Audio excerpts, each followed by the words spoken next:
Dear students, welcome to the today e-lecture of PBM, Product and Brand Management, Unit 4th, Module 5th, Branding Strategies and Brand Elements. Today we will discuss lecture number 35. In lecture number 35 we will discuss brand elements. Brand elements को हम brand identities भी बोलते हैं, जो कि आप लोग lecture number 30 brand identity में पढ़ चुके हो। ब्रांड एलिमेंट्स बेसिकली वो ट्रेड मार्केबल्स डिवाइसेज होते हैं, पॉइंट्स होते हैं, जिनके बेस पर कंपनी अपने प्रोडक्ट को, अपने ब्रांड को कंपटीटर के प्रोडक्ट या ब्रांड से डिफरेंशिएट करती है। तो there are number of brand elements, brand names, URLs, logos, symbols, characters, spokespeople, slogans, jingles, packages and signage.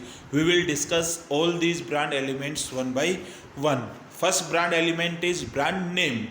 Brand name आप ऑलरेडी पढ़ चुके हो। ब्रांड नेम का क्या मतलब होता है? कंपनी कोई भी प्रोडक्ट बनाती है, वैसा प्रोडक्ट कंपटीटर भी बना रहा है, तो कंपनी अपने प्रोडक्ट को कंपटीटर से डिफरेंशिएट करने के लिए उसका एक नेम डिसाइड करती है, जिसे ही हम क्या बोलते हैं? ब्रांड नेम बोलते हैं। तो brand name is one of the brand elements which help the customers to identify and differentiate one product from another. Brand name है वो कंपनी लॉट्स ऑफ रिसर्च कर करती है, क्योंकि एक बार अगर आपने ब्रांड नेम डिसाइड कर लिया और ब्रांडिंग कर ली, फिर बार बार ब्रांड नेम को चेंज करना पॉसिबल नहीं होता है। कोई ज़रूरी नहीं है कि ब्रांड नेम है वो प्रोडक्ट कैटेगरी से ही रिलेटेड हो। ब्रांड नेम आप प्लेसेस के नाम पर भी रख सकते हो, जैसे air India, British Airways, animals या बर्ड्स के नाम पर भी रख सकते हो, जैसे डव सोप, प्यूमा, पीपल्स के नेम पर भी लग सकते हो, जैसे लुइस फिलिप्स, एलन सोली। और कई केसेस में कंपनी है अपने कॉरपोरेट नेम को भी as a brand name use करती है, जैसे General Electric, LG, Tata. Features of a good brand name, कि अगर आप अपने प्रोडक्ट का एक अच्छा ब्रांड नेम रखना चाहते हो तो उसके अंदर ये कैरेक्टरिस्टिक्स होनी चाहिए। फर्स्ट क्या है? It should be unique, distinctive. उस प्रोडक्ट का वो नेम किसी कंपटीटर के द्वारा रखा हुआ नहीं होना चाहिए, यूनिक होना चाहिए, डिस्टिंग्विश्ड होना चाहिए, जैसे कोडैक है, मस्टैंग है। It should be extendable. Brand name ऐसा होना चाहिए कि हम उसको आगे अपने और प्रोडक्ट्स पर भी एक्सटेंड कर सकें। Easy to pronounce, identified and memorise, जैसे कि टाइड है, ये ब्रांड नेम है वो प्रोडक्ट की क्वालिटी और बेनिफिट्स के रिगार्डिंग भी आइडिया देना चाहिए, जैसे Swift, quick fix, lip guard. नाम से ही पता है क्विक फिक्स का कि तुरंत चिपकाती है। स्विफ्ट का मतलब गाड़ी है जो कि स्विफ्टली, एफर्टलेसली ड्राइव कर सकते हैं। लिप गार्ड है वो होठों पर लगाने के काम आ रही है जब होठ कट फट जाते हैं उसके time. It should be easily convertible into foreign language. Brand name ऐसा होना चाहिए कि अगर हम उसको दूसरी लैंग्वेज में, दूसरी भाषा में कन्वर्ट करें तो उसका मीनिंग बहुत ज़्यादा चेंज नहीं होना चाहिए। ब्रांड नेम है वो लीगल प्रोटेक्शन, यानी कि उसको हम ट्रेडमार्क करा सकें, उसका रजिस्ट्रेशन करा सकें। It should suggest product service category, जैसे न्यूज़ वीक है, नाम से ही पता चल रहा है कि ये न्यूज़ से रिलेटेड है। It should indicate concrete quality, जैसे कि फायरबर्ड है। It should not portray bad wrong meaning in other category, जैसे नोवा है वो पुअर नेम है कार के लिए, क्योंकि अगर स्पेनिश लैंग्वेज में, स्पेनिश कंट्री में अगर इसका मीनिंग निकाला जाता है तो इसका मतलब होता है डजंट गो, कि मतलब आपको इसके साथ नहीं जाना है। सेकंड ब्रांड एलिमेंट हो गया URLs. URLs stand for uniforms resource locator. Basically आज की डेट में हर कंपनी की एक वेबसाइट होती है जिसके थ्रू कंपनी की आइडेंटिटी होती है, तो कंपनी अपने उस वेबसाइट को, डोमेन नेम को बुक कराती है और उसे वो अपने एम्प्लॉयज़ हैं वो लेटर हेड पर या एम्प्लॉयज़ अपने विजिटिंग कार्ड पर उसको यूज करते हैं। तो आपकी जो आइडेंटिटी है, आपका जो ब्रांडिंग है वो आपकी वेबसाइट से भी होते हैं, जैसे कि आपको पता है सोनी के प्रोडक्ट्स देखने तो www.sony.co.in पर जाना है, तो वो ब्रांडिंग का क्या है? एक एलिमेंट है। तो हर कंपनी की हर ब्रांडिंग करती है तो हर कंपनी की अपनी एक वेबसाइट होती है जिसको वो डोमेन नेम के थ्रू रजिस्टर्ड कराती है। नेक्स्ट क्या है? लोगोज।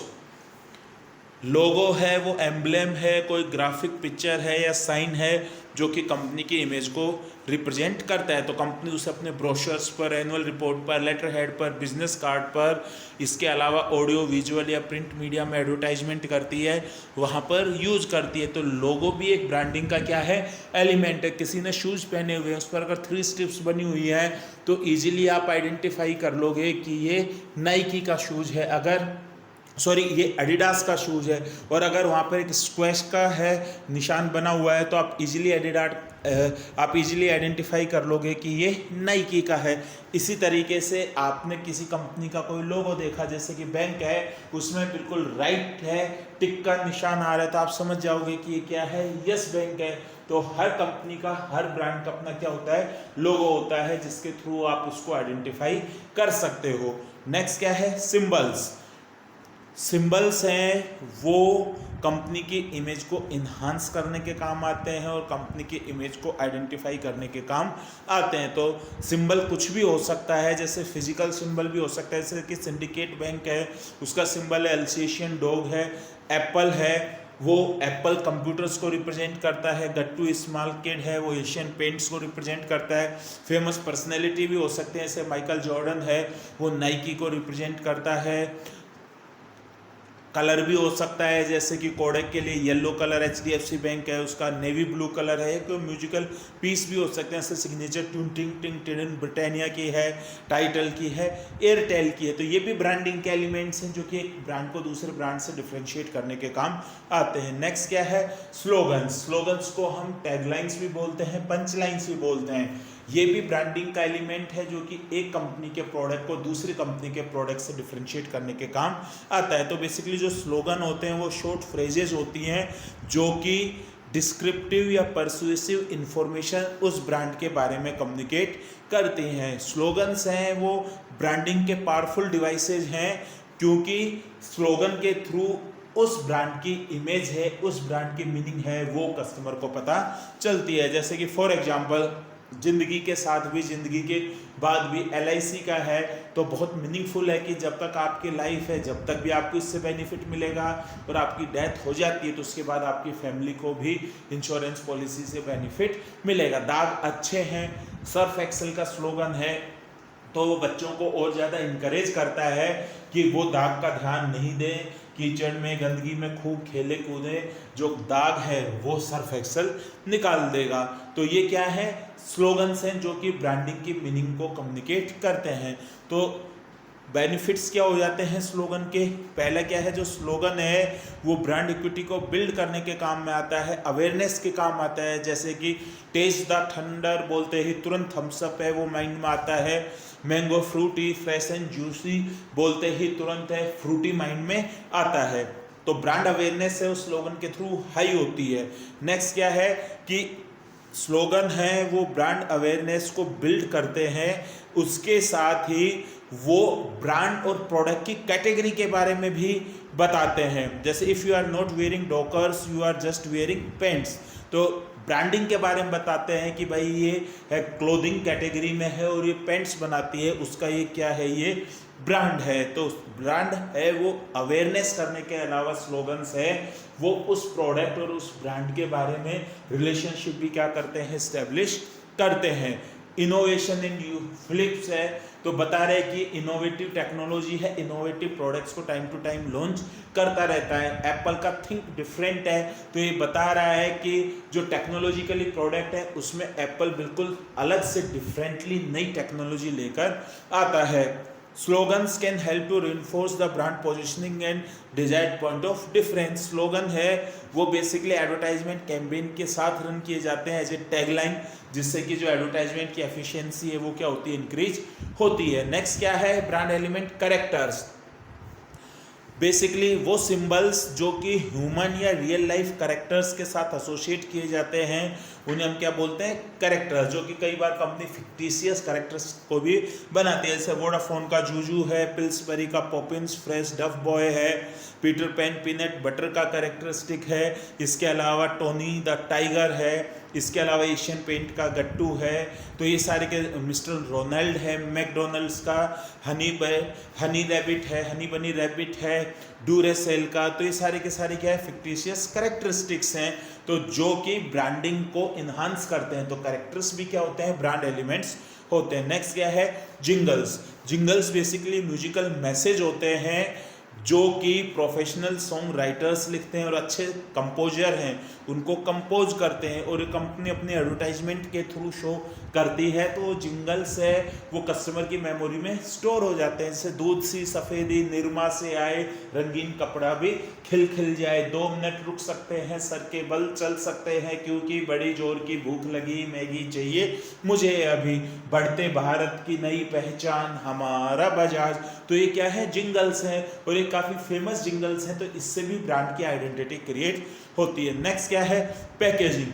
कंपनी अपने प्रोडक्ट के लिए जो रैपर बनाती है, जो कंटेनर बनाती है, उससे भी अपने ब्रांड को कंपटीटर के ब्रांड से क्या करती है, डिफ्रेंशिएट करती है। जैसे कि फॉर एग्जांपल आप सुपरमार्केट में जा रहे हो, वहां पर किसी टूथपेस्ट को आप कंप्लीटली रेड पैकेज में देखते हो तो तुरंत माइंड में रिकॉल होगा कि ये क्लोजअप हो सकता है। व्हाइट और ब्लू पैकेजिंग में देखते हो तो पेप्सोडेंट, व्हाइट और रेड में देखते हो तो कोलगेट। तो पैकेजिंग है वो ब्रांड को आइडेंटिफाइड करने में काम आता है। पैकेजिंग के ऊपर लोगो होता है, मैन्युफैक्चरर का नेम होता है, तो आपको पता चल जाता है कि किस कंपनी का प्रोडक्ट है, कौन इसका मैन्युफैक्चरर है। आपको जब तक वो प्रोडक्ट यूज़ नहीं करते हो, उस प्रोडक्ट को स्टोर करने के काम में आता है। तो पैकेजिंग है वो भी ब्रांडिंग का एक क्या है, एलिमेंट्स है। अब नेक्स्ट है criteria for choosing brand elements. कोई भी कंपनी है जो ब्रांड एलिमेंट सेलेक्ट कर रही है, चाहे ब्रांड नेम हो, लोगो हो, स्लोगन हो, इसके अलावा जिंगल्स हो, यूआरएल्स हो, तो उसमें कुछ क्राइटेरियाज हैं जिनको कंपनी को ध्यान में रखना चाहिए। तो बेसिकली 6 क्राइटेरियाज हैं कि जो भी ब्रांड एलिमेंट्स है वो मेमोरेबल होने चाहिए, मीनिंगफुलनेस होनी चाहिए, लाइकेबिलिटी होनी चाहिए, ट्रांसफरेबिलिटी होनी चाहिए, अडेप्टेबिलिटी होनी चाहिए और प्रोटेक्टेबिलिटी होनी चाहिए। तो फर्स्ट क्या है, मेमोरेबिलिटी, कि ब्रांड एलिमेंट्स जो जितने ज़्यादा मेमोरेबल होंगे, मेमोरेबल का मतलब इजीली रिकॉग्नाइज्ड होंगे, इजीली रिकॉल्ड होंगे, उनकी अवेयरनेस उतनी ही हाई होगी। तो ब्रांड एलिमेंट्स कैसे होने चाहिए, मेमोरेबल होने चाहिए। सेकंड क्या है, मीनिंगफुलनेस। जो ब्रांड एलिमेंट्स में लोगोज हैं उनकी मीनिंग होनी चाहिए। जो ब्रांड एलिमेंट्स में जिंगल्स हैं, स्लोगन्स हैं, उनकी मीनिंग होनी चाहिए। जैसे कि अमेजन का लोगो है, उसमें ए से लेकर जेड तक एरो जा रहा है, तो ये मीनिंग है कि अमेजन पर आपको ए से लेकर जेड तक का हर आइटम मिलेगा।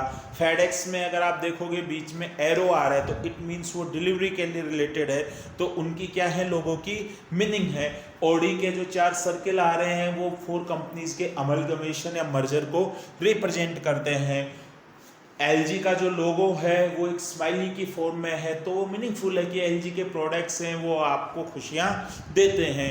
नेक्स्ट क्या है, लाइकेबिलिटी, कि जो भी आप है, टैगलाइन है, पंच लाइन है, स्लोगन है, ब्रांड नेम है, वो कस्टमर्स उनको क्या करें, लाइक करें। तो जो मेमोरेबल, मीनिंगफुल और लाइकेबल ब्रांड एलिमेंट्स होते हैं उससे ब्रांड रिकॉग्निशन और ब्रांड इक्विटी क्रिएट होता है। तो इनको हम क्या बोलते हैं, ऑफेंसिव स्ट्रेटजी बोलते हैं, जिनके थ्रू कंपनी ब्रांड को बिल्ड करती है। नेक्स्ट क्या है, ट्रांसफरेबिलिटी। ट्रांसफरेबिलिटी का क्या मतलब होता है कि जो आपके एलिमेंट्स हैं ये दूसरी लैंग्वेज में, दूसरे कल्चर में इजीली क्या हो जाने चाहिए, ट्रांसफरेबल हो जाने चाहिए अक्रॉस जियोग्राफिकल बाउंड्रीज और मार्केट सेगमेंट। जैसे ब्रांड नेम है एप्पल, ब्लैकबेरी, ये पूरे वर्ल्ड में फ्रूट में फेमस हैं, हर कोई पूरे वर्ल्ड में इनको एज ए फ्रूट जानता है, तो ये इजीली पूरे वर्ल्ड में एज ए ग्लोबल ब्रांडिंग कर सकते हैं। नेक्स्ट क्या है, अडेप्टेबिलिटी। अडेप्टेबिलिटी का क्या मतलब है कि जो ब्रांड एलिमेंट्स हैं टाइम के साथ साथ कंपनी इनको अडेप्टेबल करना चाहिए। अडेप्टेबल का मतलब टाइम के साथ साथ लोगों का डिज़ाइन चेंज कर देना चाहिए, टाइम के साथ साथ पंच लाइन चेंज कर देनी चाहिए, टाइम के साथ साथ आप अपने हैं स्लोगन्स हैं उनको चेंज कर देने चाहिए। तो उससे आप अपने आप को क्या कर रहे हो, अडेप्टेबल बना रहे हो। जैसे कि पेप्सी है, कभी तो यही है राइट चॉइस बेबी, कभी ओए बबली, कभी ये है यंगिस्तान मेरी जहाँ, कभी हर भूट में स्वैग है। तो टाइम टू टाइम अपने टैगलाइंस, पंच लाइन्स को क्या कर रहा है, चेंज कर रहा है। लोगों को भी टाइम टू टाइम चेंज किया है, तो इसे अपन क्या बोलते हैं, अडेप्टेबिलिटी बोलते हैं। तो कस्टमर के लेटेस्ट ट्रेंड, फैशन और ओपिनियन के बेस पर आपको अपने एलिमेंट्स में चेंजेस करना चाहिए। और लास्ट क्या है, प्रोटेक्टेबिलिटी, कि आप जो भी ब्रांड एलिमेंट्स ले रहे हो वो ओरिजिनल होने चाहिए, किसी दूसरे से कॉपी नहीं होने चाहिए। तो उससे क्या बेनिफिट मिलेगा आपको कि आप उनको ईजिली ट्रेडमार्क ले सकते हो, आप उनका ईजिली रजिस्ट्रेशन करा सकते हो। और एक बार आपने उनका रजिस्ट्रेशन करा लिया, आपने ट्रेडमार्क ले लिया, तो कोई दूसरा कंपटीटर है आपके उन लोगों लोगो को, पंच लाइन को, टैग लाइन को, इनको कॉपी नहीं कर सकता। तो बेसिकली ये जो 3 क्राइटेरियाज हैं ये कौन से होते हैं? डिफेंसिव। ये बेसिकली एक बार आपने ब्रांड इक्विटी बिल्ड कर दी, उसको मेंटेन करने के और उससे फाइनेंशियल रिटर्न लेने के काम में आते हैं।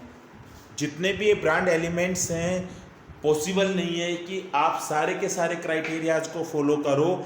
किसी भी 1-2 क्राइटेरिया को आप इसमें, जैसे मेमोरेबिलिटी, मीनिंगफुलनेस, लाइकेबिलिटी, ट्रांसफरेबिलिटी, एडेप्टेबिलिटी, प्रोटेक्टेबिलिटी के बेस पर आप ब्रांड एलिमेंट्स को सेलेक्ट कर सकते हो। तो इसी के साथ ही आपका ये टॉपिक था ब्रांड एलिमेंट्स, ये कंप्लीट हो गया। Thank you very much.